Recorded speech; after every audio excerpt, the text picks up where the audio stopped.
everyone's city. These games are not Britain's games, they're everybody's games. In one of the 5 boroughs that host the games in London, you will find 110 languages spoken by the residents. That just gives you a sense of just how much London is genuinely a global city.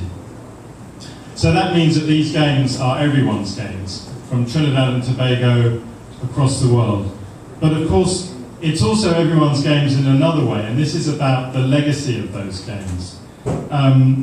Sebastian Coe, who of course has led the successful bid for the UK to host the Games, said something I think quite profound about what his ambition was for the Games.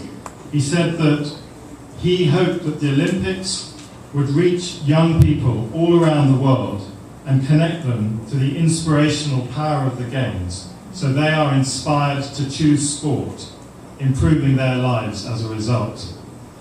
Here this evening, among the very distinguished guests, we've got some people whose own lives were absolutely transformed by sport, people who, from relatively humble beginnings, became global figures purely because they had embraced sport and had taken that to the highest levels. But it's not just about elite sport. Sport transforms lives at every level because it gives people discipline, it helps them understand the value of teamwork, it helps them understand the value of application and continued effort.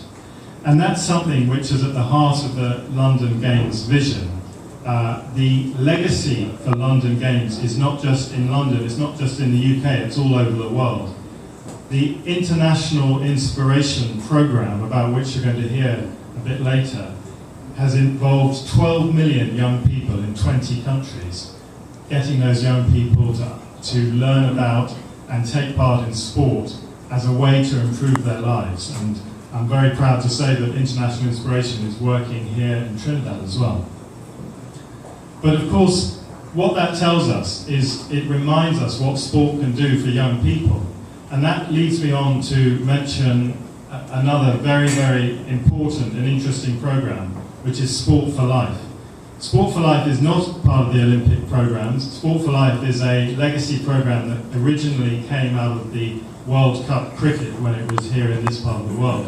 But Sport for Life does exactly what Lord Coe was talking about when he said it connects young people to the inspirational power of sport and inspires them to choose sport and make their lives better. Sport for Life is working here in Trinidad and Tobago, getting young people involved with cricket, but by so doing, helping young people improve their work at school, understand teamwork, and grow as citizens. And it's just another example of how sport can really change lives.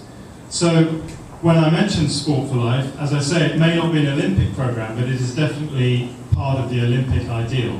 And I think it's very appropriate that we're honouring their work as well as the work of International Inspiration and the wider Olympic family tonight.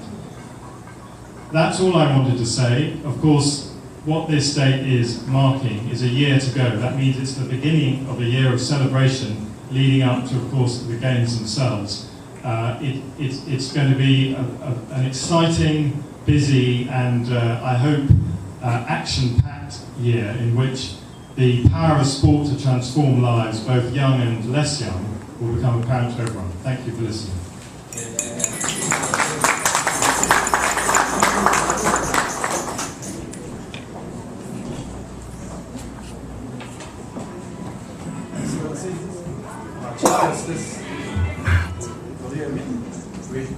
Stop. No?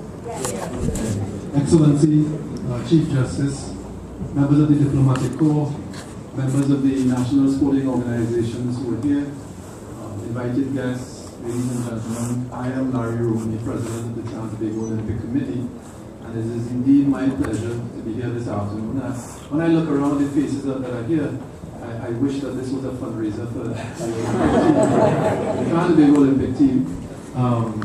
Today is really an important day in the calendar of the Trans-Tobago Olympic Committee to celebrate